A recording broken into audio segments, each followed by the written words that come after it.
Good. So you're working with Joe. I saw him at the market. He was there. Did you see him? I started volunteering because I can't really work for him. Oh. It's impossible. It was after a bike ride or something, or a hike?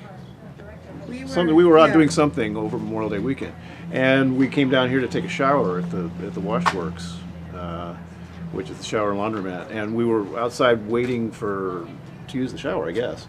And we saw a woman ride by along the highway on a horse, carrying a dog, smoking a cigarette, which was, kind of a real Metau thing to see. And she crossed the road, came over here into the Twist Works campus and disappeared for a while. And then later, we saw her ride back along the highway on her horse, still carrying the dog, but without the cigarette. This is the Victorian art of flower bashing. So we're brutalizing beautiful plants and making their essence come out onto these beautiful scarves that they're going to wear later. A plant dye garden. Oh God, you. Where are you getting married at? Property up in still own up in Winthrop on the Chewak Road. Oh, okay. So Yeah, nice. Yeah. And just a few hours? just a few Jeez, hours. you don't Well, look- we're like totally. It's a very low key affair. Yeah. Sounds good. I got married last August and it was similar. Yeah, also Yeah. here in the valley? Oh, no, her whole family was over on the west side, so we got married along the river. She lived along the Cedar River. Right. So we had our ceremony there. Yeah, it was fun, really fun. It was fun, it was low key, so there was just no pressure. When things didn't go right, it was like, There's some directions that need to be communicated on how to get to the wedding site at the property by the Methow River. So we're making some signs so that people make the right turn at the right place. And we got balloons we're going to decorate around the signage. And Ian is the designated artist. Sort of volunteering. Sort of just because she has the best talent for handwriting, which is almost art. 3. When you're on reality TV, after a while, you just forget about it. I'm never on reality TV. My life is really. I don't want to interrupt you. I'm trying to call. I can start over here, right? Oh no, you can anywhere. We should have got 2 rules because I just do lines if I need them. Well, now, Steve, We're heading back to your room at the River Run Inn. And what are you going to do there? We're going to, the bride and groom are going to break tradition, like every other tradition we're breaking, and jointly get ourselves ready for the wedding. You're going to clean up? We're going to put on our fancy formal wedding clothes of shorts and the REI shorts and shirt and flip flops and the $5 Wedding dress. Wedding dress. And I'll make a real effort to clean my dirty feet, which will have an effect for all of 5 minutes. You'll be picking up. That counts. All you got to do is be clean for 5 minutes. Right. It'll start.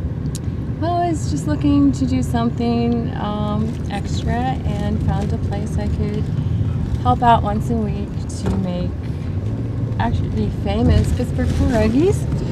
So it's been fun. I've been doing it for about a month now, and what's interesting to me is that if you go to other parts of the United States, a lot of people don't even know what pierogies are because we grew up in Pittsburgh and pierogies were just kind of part of our growing up.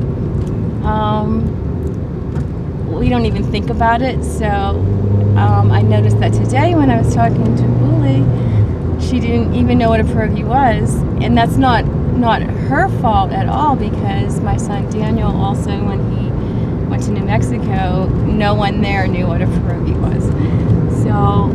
So what is it? So a pierogi is you take some dough. You mix up a dough that's kind of like a pasta dough, but with some sour cream and things in it. So, and you take Polish ravioli. It is a Polish ravioli. That's perfect, Dan. There's different sizes. If you get Mrs. T's pierogies in the frozen food section of many supermarkets, that's a pierogi. They're small. A lot of the famous ones in Pittsburgh are bigger. They're palm sized. So you roll out the dough into a bigger circle is all. Fill it with a potato and cheese filling, or a feta cheese and spinach filling, or you can add jalapeno peppers to the potato and cheese. And you put a little scoop of that in the middle of your dough. You fold it over, a circle, fold it over so it's like a crescent shaped, and then you pinch the edges. Boil it for 6 minutes and then fry it in real butter and onions until it's crispy, and it is very delicious. I have the Helvetia shirt in honor of Helvetia, West Virginia. I have my famous hiking socks, which I'm wearing in honor of the wedding, and my slip-on shoes. I'm Spody. In other words, I'm Spody. And at the mini mart next door, Podna's, for $16, I got this hat to have the appropriate wedding. So they don't go away. Okay. And do you need someone? I need someone to love. Do the big ones. Do the really big ones here. Oh, that's perfect. It's perfect.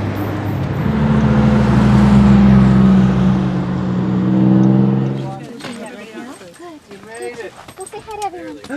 On time. I was going to offer you guys a ride, but you look like you were enjoying the walk. Hey guys. Hello. Welcome. Hi. This was the story? I Yeah, every night. remember I told that. every night when I would put Mary to bed, I would tell her a different story. I would make it up. I definitely do remember reading a lot of Harry Potter. We read every Harry Potter the book. first several Harry Potter books. Yeah, that was definitely. We read many, amazing. many, if not all, of the Ramona books. I read those. Oh, all. the Ramona books. They were so Yes, and I also remember going on hikes and picking huckleberries. And Mary would be sitting in the pack on my back, and I'd have a handful of huckleberries, and I would like hand them back to her one by one. You fed her one by one. Right. As we were hiking. Oh, Mary, that's the sweetest thing. pretty adorable. Pretty normal. No, pretty adorable. It's adorable is what it is. Carpe diem, Dio! Yeah. Wait, we need an beautiful wedding. You're in a good spot. I think I'll wait for your coffee. Well, do you know what to do?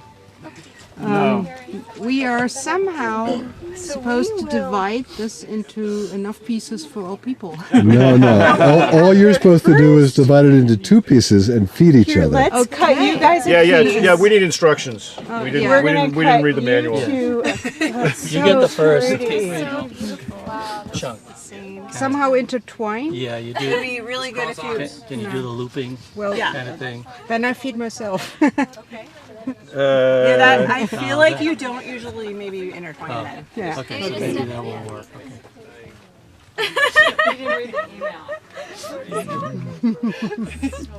Yummy. That is Mazama store cake. That's awesome. Yeah.